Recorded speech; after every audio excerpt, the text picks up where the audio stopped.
Welcome to Young Asia Television. வழங்குபவர்கள் தேசிய விஞ்ஞான மன்றம். எமக்கு இந்த புவியிலே உயிர் வாழ அல்லது நாம் அன்றாடம் அனுபவிக்கின்ற விடயங்கள் குறித்து வாழும் வையகம் நிகழ்ச்சியிலே நாம் தொடர்ந்து ஆராய்ந்து வந்துள்ளோம்.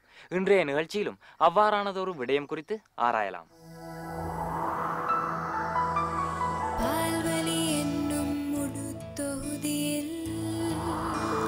நீலத்தால் அலங்கரித்த உலகம் இது,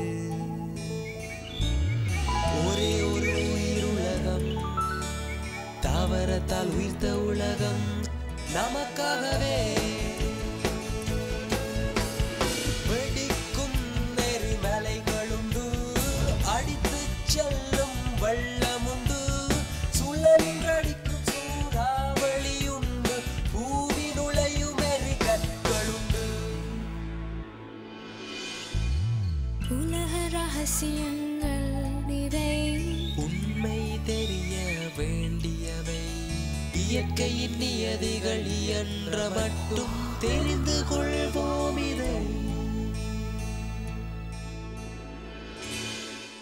வாழும் வையகம். සාදු සාදු අවසර පස්වාමදාසකට බුදු වෙනමා පෙන්මා රාජෝත්තමය ආනන්වාංශ වේදෙවි. நாம் உயிர் வாழ்வதற்கு நீரானது மிகவும் முக்கியமான அடிப்படை தேவை ஒன்றாகும். உலகில் நாகரிகங்கள் நீரை பின்னணியாக கொண்டே ஆரம்பித்தன. இலங்கையிலும் கூட பல குளங்களையும் ஆறுகளையும் நம்மால் காணக்கூடியதாக இருக்கின்றது. இந்த குளங்களை கட்டுவித்த மன்னர்களை மக்கள் இன்னும் தெய்வமாக மதிக்கின்றனர். இந்த மன்னர்களுள் குலக்கோட்டு மன்னன், பராக்கிரமபாகு மன்னன், மகாசேன மன்னன் ஆகியோர் அடங்குகின்றனர். කාදීපයට බැල්ම තියෙන උතුම් වූ අත්රජ්ජුරුවන් වහන්සේ අටමස්ථා. இலங்கையின் பண்டைய வரலாற்றில் உலகில் எங்குமில்லாதவாறு நிர்மாணத்துறை உயர்நிலையில் இருந்திருப்பதை வரலாற்று ஆசிரியர்கள் ஏற்றுக்கொண்டிருக்கிறார்கள். பண்டை காலத்தில் எமது மன்னர்கள் ஏற்படுத்திய நீர்த்தேக்கங்கள், ஏரிகள், குளங்கள் போன்றவை இதற்கு சான்று பகருகின்றன. விசேடமாக நீரை மூலாதாரமாக கொண்டு தலைத்தோங்கிய விவசாயத்தின் மூலமான பொருளாதாரம் பண்டைக்கால மக்களின் வாழ்வாதாரமாக விளங்கியமையே நீருக்கு பெரும் மதிப்பு கிடைக்க காரணமாக அமைந்துள்ளது. அன்றைய மன்னர்கள் நீர்வளத்தின் முக்கியத்துவத்தை நன்கு உணர்ந்திருந்தமையை இத்தகைய நிர்மாணங்கள் எமக்கு தெளிவாக எடுத்து காட்டுகின்றன. ஆகாயத்திலிருந்து விழும் ஒவ்வொரு துளி நீரும் மனிதர்கள் மற்றும் மிருகங்களுக்கு பயனளிக்காமல் சமுத்திரத்தில் சென்று சங்கமமாவதற்கு இடமளிக்கலாகாது என்று மகா பராக்கிரமபாகு மன்னன் வலியுறுத்தி இருந்ததுடன் நின்று விடாமல் அதனை தமது வாழ்நாளில் நடைமுறைப்படுத்தவும் செய்தார். இன்றும் கூட இயற்கை அன்னை எமக்கு பெற்றுக் கொடுத்த அறுவடையின் முதல் பகுதியை சமர்ப்பித்து இயற்கை அன்னைக்கு நன்றி தெரிவிக்கும் பண்டைய கலாச்சார சம்பிரதாயம் இந்நாட்டு விவசாயிகளினால் தொடர்ந்தும் கடைபிடிக்கப்பட்டு வருகின்றது. சுற்றாடலுக்கும் மனிதர்களுக்கும் இடையிலான நெருங்கிய தொடர்பு குறித்து பௌத்த சித்தாந்தம் இந்நாட்டு மக்களுக்கு அறிவுறுத்தி இருப்பதனால் பண்டைக்கால மக்கள் இயற்கை வளங்களுக்கு தீங்கிழைக்காத வகையில் செயற்பட்டமை குறிப்பிடத்தக்கது. அன்றைய மக்கள் தண்ணீரை தங்கள் சொந்த பாவனைக்காக பாவித்ததோடு மட்டுமன்றி நீரை சிக்கனமாக பயன்படுத்தும் வழிகளையும் கடைபிடித்து வந்தார்கள். இதற்கென எமது பண்டைய மக்கள் பல பொறியியல் ரீதியிலான செயல்திறன்களையும் கண்டுபிடித்தார்கள். எனினும் இன்றைய காலத்தில் வாழும் மனிதர்களாகிய நாம் நீரின் முக்கியத்துவத்தை நன்கு உணர்ந்திருக்கிறோமா என்ற கேள்விக்குறி எழுந்துள்ளது.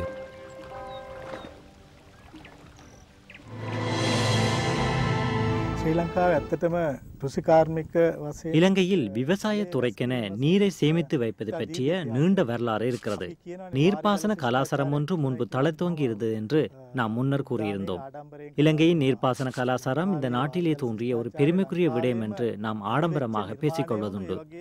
எமது நாட்டில் இந்த நீர்ப்பாசன பொறியியல் நிர்மாணத்துறை உன்னத நிலையில் பண்டை காலத்தில் இருந்து வந்ததை ஏற்றுக்கொள்கிறோம். வறண்ட பிரதேசத்தில் சம்பிரதாயபூர்வமான பல்வேறு நீர்த்தேக்கங்களை அடுத்துள்ள கிராமங்கள் இருக்கின்றன. ஒரு நீர்த்தேக்கத்துக்கு அருகில் உள்ள பகுதி மக்களுக்கு நீரை பயன்படுத்துவதற்கு ஏதுவாக இருக்கும் பிரதேசங்களே இவ்விதம் அழைக்கப்படுகிறது. அன்று சம்பிரதாயபூர்வமாக சேனை பயிற்சிகை இந்த பிரதேசங்களிலே மேற்கொள்ளப்பட்டிருந்தது. சேனை பயிற்சியைக்கும் விசேடமான நீர் சேமிப்பு செயல்திறன்கள் கடைபிடிக்கப்பட்டுள்ளன. இதன் மூலம் ஏரிகளில் சேற்றுப்படுகை வந்து விழுவதை தடுத்தும் இருக்கிறார்கள். நீர்த்தேக்கங்களை அடுத்து வளர்ந்திருக்கும் கும்புக், தம்ப, மயில ஆகிய மரங்களுடன் கலவல், பொக்கலவல் ஆகிய கொடிகளும் மற்றும் கைல எலிபத்த போன்ற சிறிய மரங்களும் இருப்பதனால் வேகமாக வீசும் காற்றை தடுத்து நீர்த்தேக்கத்திலுள்ள நீர்மட்டத்தை பாதுகாக்கக்கூடியதாக இருக்கின்றது.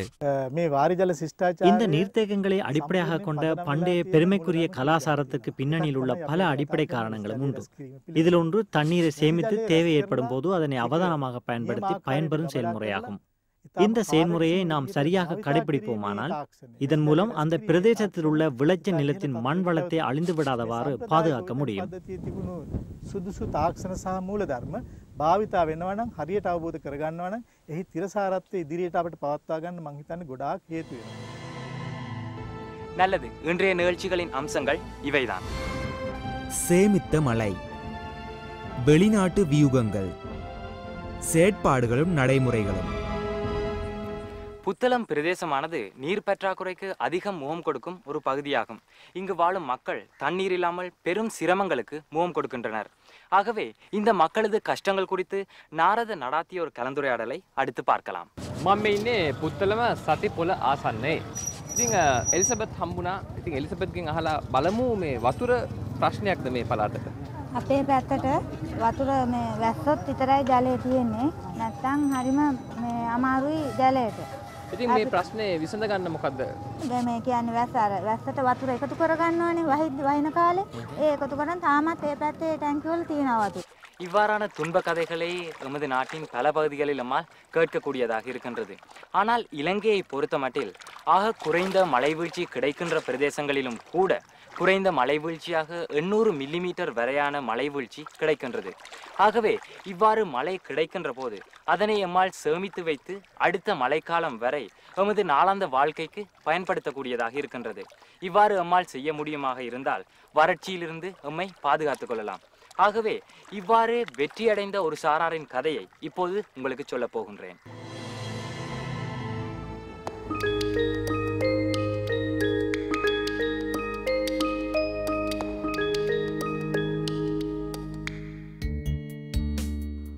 மழை நீரிலிருந்து நாம் எவ்விதம் பயன்பெற முடியும் என்பது குறித்து எங்களுக்கு சிறிதளவே தெரிந்திருக்கின்றது.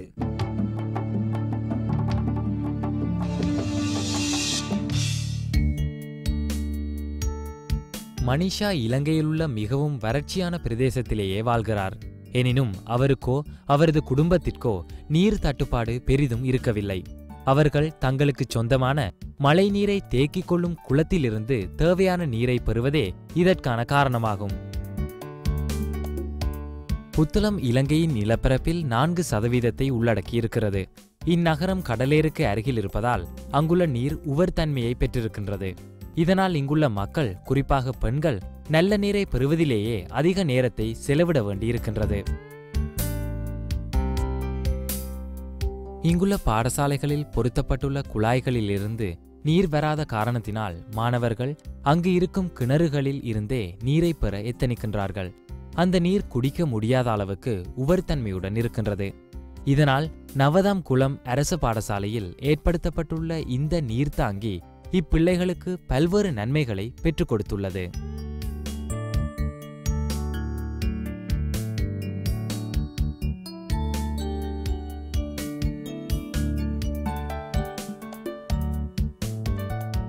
இலங்கையில் குறிப்பாக வறண்ட பிரதேசங்களில் முற்காலத்தில் மழைநீரையே பாவனைக்கு பயன்படுத்தினார்கள். ஒரு காலத்தில் சேமிக்கப்படும் மழைநீர் குடிப்பதற்கு உதவாது என்ற அபிப்பிராயம் நிலவியது.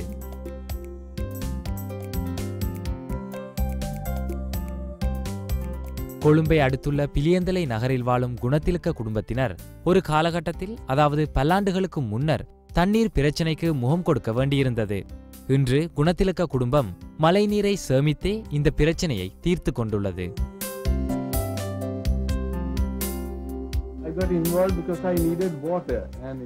எனக்கு போதிய அளவு நீர் தேவைப்பட்ட காரணத்தினால் நான் மழைநீரை சேமிக்க ஆரம்பித்தேன்.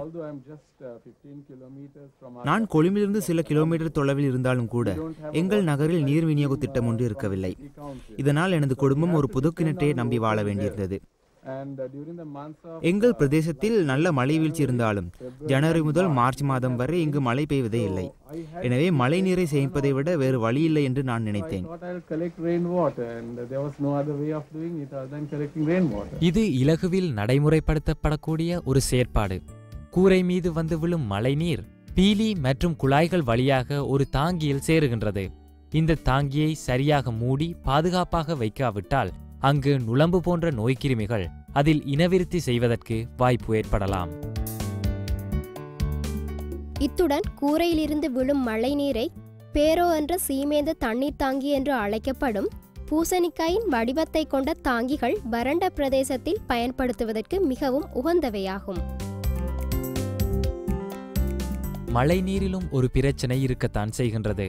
அதன் தரம் எப்படி இருக்கின்றது என்பதுதான் இந்த பிரச்சனையாகும். அதாவது மழை நீரிலுள்ள கழிவு திண்மங்கள் அதிக ஆழமான நிலத்திலிருந்து பெறப்படும் தண்ணீரில் இருக்கும் கழிவு திண்மங்களுக்கு சரி சமமாக இருக்கின்றது என்று விஞ்ஞான ஆய்வுகள் கூறுகின்றன. மழை நீரில் கனிப்பொருட்கள் குறைவாக இருப்பதனால் அதனை தொடர்ந்தும் பாவிப்பது உகந்ததல்ல என்று வைத்திய ரீதியில் கூறப்பட்டுள்ளது. எனினும் பெரும் வறட்சி நிலையை எதிர்நோக்கும் நகர்ப்புற மற்றும் கிராமப்புற மக்களுக்கு மழை நீரை விட கை கொடுத்து உதவ வேறு என்னதான் இருக்கின்றது? எமது பழைய நடைமுறைகளின் நீர்ப்பாசன செயற்பாடுகள் நவீன தொழில்நுட்ப யுக்திகளைப் போன்று மழைநீரை சிறப்பாக சேமிப்பதற்கு வகை செய்திருந்தன. இப்போது மழைநீரை சேமிக்கும் பல்வேறு வகைகள் குறித்து பகுப்பாய்வு செய்து எதிர்காலத்தில் எத்தகைய நடைமுறைகளை எடுக்க வேண்டும், அதற்கு பயன்படுத்த வேண்டிய செயற்பாடுகள் என்ன என்பது குறித்து ஆராய்ந்து தீர்மானம் எடுக்க வேண்டும். அதனால் தான் நாம் மழைநீரை சேமிக்கும் நடைமுறைகள் குறித்து இப்போது எமது கவனத்தை திருப்பியுள்ளோம். இது மிகவும் இலகுவான செயற்பாடாகும். மழைநீரை எப்படியாவது சேகரிக்கக்கூடிய செய்முறை ஒன்றை நாம் கடைபிடிக்க வேண்டும். இவ்விதம் சேமிக்கப்படும் மழைநீரை போதிய அளவு காலத்துக்கு வைத்திருக்கலாம். இந்த மழைநீரை அவதானமாகவும் பாதுகாப்பாகவும் வைத்திருக்க வேண்டும்.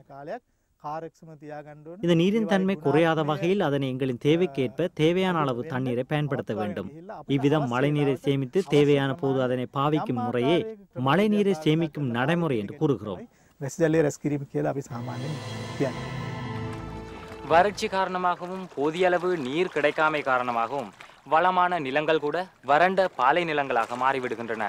ஆனால் மதி காரணமாகவும் விடாமுயற்சி காரணமாகவும் இந்த நிலைமைகளை வெற்றி கொண்ட நபர்கள் இருக்கின்றனர். අවාරාන ஒரு நபரை නාරදවිனால் සන්දික මුඩින්දද. කාලයකට ඉහත මේ ඉඩම වගා කරගන්නට බැරි මුඩු ඉඩමක් විදිහටයි පැවතුනේ. ඒකට හේතුව තමයි ජලයේ හිඟකම. හැබැයි වර්තමානයේ වෙනකොට මේ ජල ප්‍රශ්නයට විසඳුමක් හොයාගෙන මේක බොහොම ශාස්ත්‍රීය වගා බිමක් බවට පත් කරගෙන තියෙනවා මංජුල. කොහොමද මේ ජල ප්‍රශ්නයට විසඳුම් හොයාගත්තේ? ඔව් අපේ ප්‍රදේශයේ වතුර වර්ෂාව ගොඩක් දුරට අඩුයි. ඉතින් ඒ වහින ප්‍රමාණය මේ පතස් කපලා පතහට එකතු කර ගන්න වතුර එකතු කරගෙන ඒකේ තියෙන වතුර වලින් තමයි අපි ගොවිතැන් කරන්නේ. ඒ කියන්නේ දැන් බොහොම පහසුවක් වෙලා තියෙනවා වගා කටයුතු වලට. පහසුවක් වෙලා තියෙනවා. මේ සියල්ලම කරන්නේ වැසි ජලය එකතු කරගෙන. ඔව් වෙනම ජල නැහැ. இது மஞ்சுளவின் அனுபவம். இவ்வாறான பல வெற்றி கதைகளை எம்மால் வெளிநாடுகளிலும் காணக்கூடியதாக இருக்கின்றது. குறிப்பாக நீர் தட்டுப்பாட்டினால் பாதிக்கப்படுகின்ற நாடுகளுள் கென்யாவானது முக்கிய இடத்தை வகிக்கின்றது.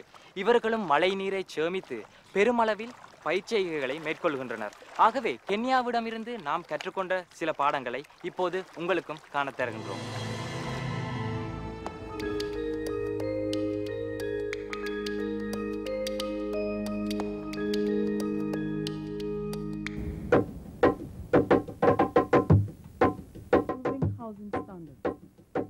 விவசாயம் செய்யும் எல்லோருக்குமே நீர் அவசியமாக உள்ளது. ஆப்பிரிக்காவில் விவசாயத்திற்கு அத்தியாவசிய தேவையாக இருப்பது மழை வீழ்ச்சி. கென்யாவில் உள்ள சனத்தொகையில் 50% சுத்தமான நீர் வசதி கிடைக்கின்றது. ஆண்கள் தொழில் பார்ப்பதற்காக வெளியில் சென்ற பின்னர் பெண்கள் பல்வேறு கஷ்டங்களுக்கு மத்தியில் பயிர்ச்செய்கைக்கு தேவையான தண்ணீரை சேமிக்கின்றார்கள். அந்நாட்டு அரசாங்கத்தின் தலையீட்டின் கீழ் அங்கு பல்வேறு இடங்களில் நீர் விநியோக திட்டங்கள் நடைமுறைப்படுத்தப்பட்டு வருகின்றன. எனினும் பலவீனமான நிர்வாகம் மற்றும் அதிகரித்த செலவு காரணமாக இவற்றில் சில திட்டங்கள் இடைநடுவில் கைவிடப்படுகின்றன. இத்திட்டம் 1963 ஆரம்பிக்கப்பட்டது. எனினும் நீர்க்குழாய்கள் வெடிப்பெடுப்பதனால் நீர் விநியோகம் இடையிடையே தடைப்படுவதுண்டு. சில சந்தர்ப்பங்களில் ஓராண்டு காலம் வரையில் தண்ணீரும் இன்றி நாம் கஷ்டப்பட்டோம். இத்தகைய காரணங்களின் நிமித்தம் கென்யாவில் மழைநீரை சேமிக்கும் இயக்கம் என்ற அமைப்பு பின்தங்கிய பிரதேசங்களில் உள்ள மக்கள் மழைநீரை சேமித்து விவசாயம் செய்வதற்கு பல வகைகளில் உதவிகளை செய்ய முன்வந்தது.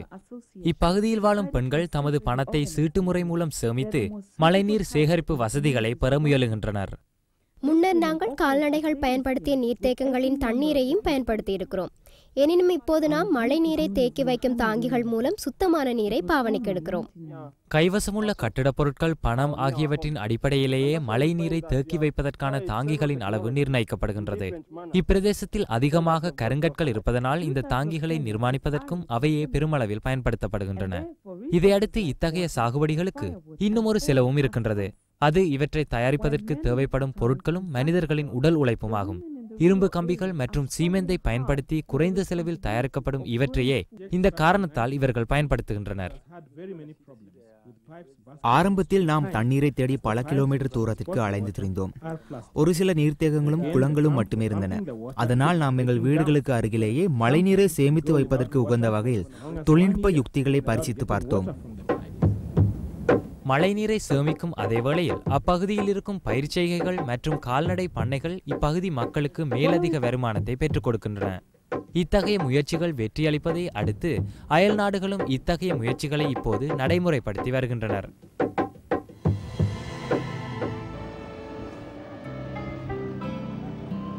இதற்கு மேலதிகமாக இந்தியாவின் சென்னை நகரில் பெரிய அளவில் மேற்கொள்ளப்படும் விவசாய திட்டத்தின் நிமித்தம் பூமிக்கு அடியிலுள்ள நீர்மட்டம் மிகவும் ஆழமாக இருப்பதனால் சென்னை நகரில் புதிதாக வீடு ஒன்றை எவராவது நிர்மாணிப்பதாக இருப்பின் அவர் தமது வீட்டு தேவைக்குரிய மழைநீரை சேமிப்பதற்கான வசதிகளை செய்திருக்க வேண்டும் என்ற சட்டம் ஒன்று நிறைவேற்றப்பட்டுள்ளது. அதுபோன்றே மழைநீரை சேமிக்கக்கூடிய வாய்ப்புகள் உள்ள எல்லா பகுதிகளிலும் கிணறுகள் அல்லது வேறு ஏதாவது வழிகளில் மழைநீரை சேமிப்பதற்கு நடவடிக்கை எடுக்கப்படுகின்றது. இதுபோன்றே இந்தியாவின் ராஜஸ்தான், குஜராத் போன்ற மாநிலங்களிலும் மாலைதீவு, தாய்லாந்து, ஜெர்மனி மற்றும் ஆப்பிரிக்கா போன்ற நாடுகளில் மழைநீரை சேமிப்பதற்கான நவீன தொழில்நுட்ப யுக்திகள் கையாளப்படுகின்றன.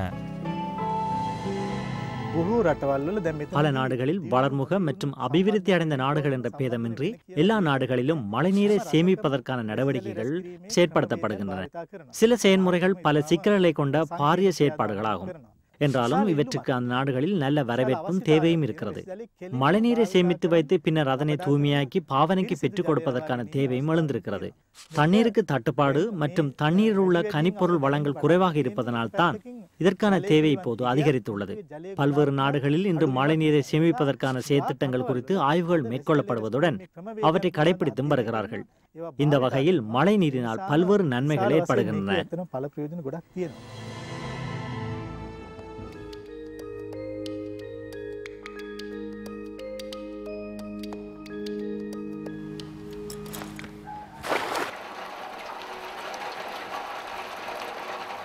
ஆகாயத்திலிருந்து விழும் மழை துளிகளை சேமித்து பயன்படுத்துவதற்கு பல நடைமுறைகள் கடைபிடிக்கப்படுகின்றன.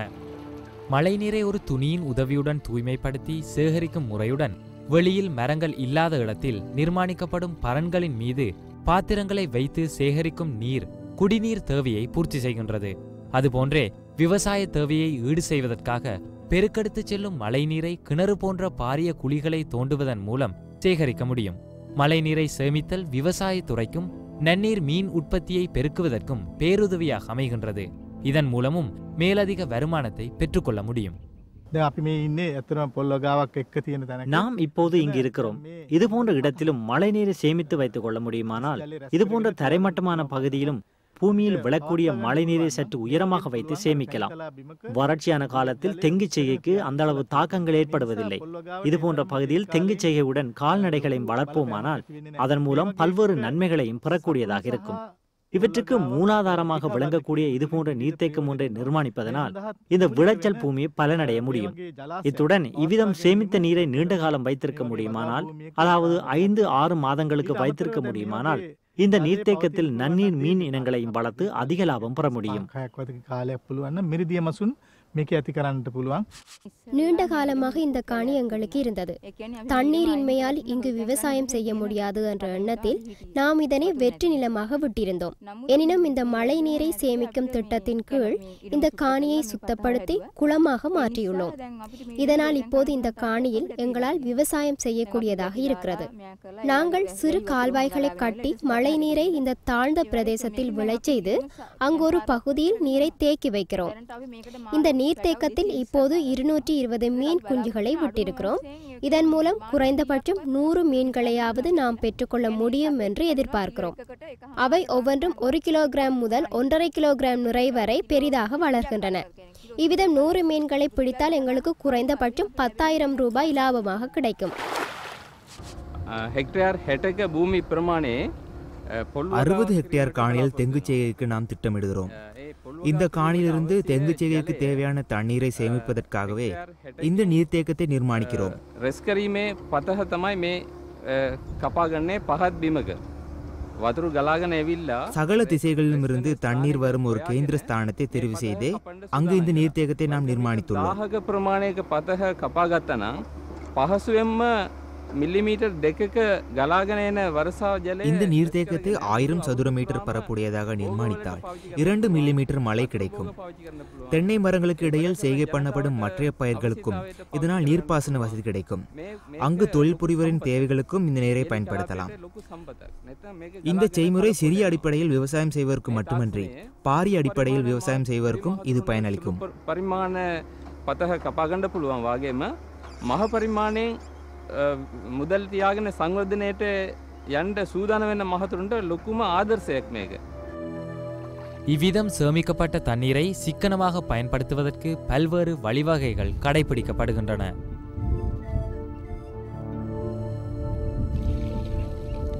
වැසි ජලය රැස් කිරීම සඳහා අපි භාවිතා කරන මේ වගේ කල பொலவட்ட வளலா மழைநீரை சேமிப்பதற்காக இவ்விதம் நாங்கள் பயன்படுத்தும் இதுபோன்ற சிலிண்டர் வடிவிலான பாத்திரங்கள் பூமியில் புதைக்கப்படுகின்றன. ஒரு பாத்திரத்தில் சாதாரணமாக 15 லிட்டர் வரையிலான நீரை சேமிக்க முடியும். இந்த பாத்திரங்களின் மேல் அசுத்தங்களை அகற்றி தூய்மையான நீரை சேமிப்பதற்கான வடிகட்டிகள் போன்ற அமைப்புகள் ஏற்படுத்தப்படும். இவற்றுடன் சிரட்டைக்குள் மண்ணை நிரப்பியதும் இந்த தண்ணீரை வடிகட்டுவதற்கு நடவடிக்கை எடுக்கப்பட்டுள்ளது. இந்த வழிவகைகளின் மூலம் நல்ல நீர் வீணாவதை நாம் தடுப்பதற்கு நடவடிக்கை எடுக்கிறோம். சென்டிமீட்டர் 40ක් විතර උස තියෙන සිලින්ඩරාකාර ආකාරයට තියෙන්න ඕන කියලා වැසි ජලය රැස් කිරීමේදී මේට උඩින් අපි පෙරණයක් හදනවා පොල් කට්ටකට වැලි දාලා සිදුරු කරපු පොල් කට්ටකට. ඒ නිසා මේකට ඇතුළට රොන්මඩ යෑමත් අතර වෙනවා. உருண்டோடி வரும் தண்ணீரை தடுத்து நிறுத்துவதற்கு வரம்புகள் கட்டுவது வெற்றிகரமான ஒரு செயற்பாடாகும். வறண்ட பிரதேசத்தில் மழை வீழ்ச்சியற்ற காலத்தில் இவ்விதம் முன்கூட்டியே சேமித்து வைத்த மழைநீர் அடுத்த மழைக்காலம் வரும் வரை விவசாயம் செய்வதற்கு உதவியாக அமைகின்றது.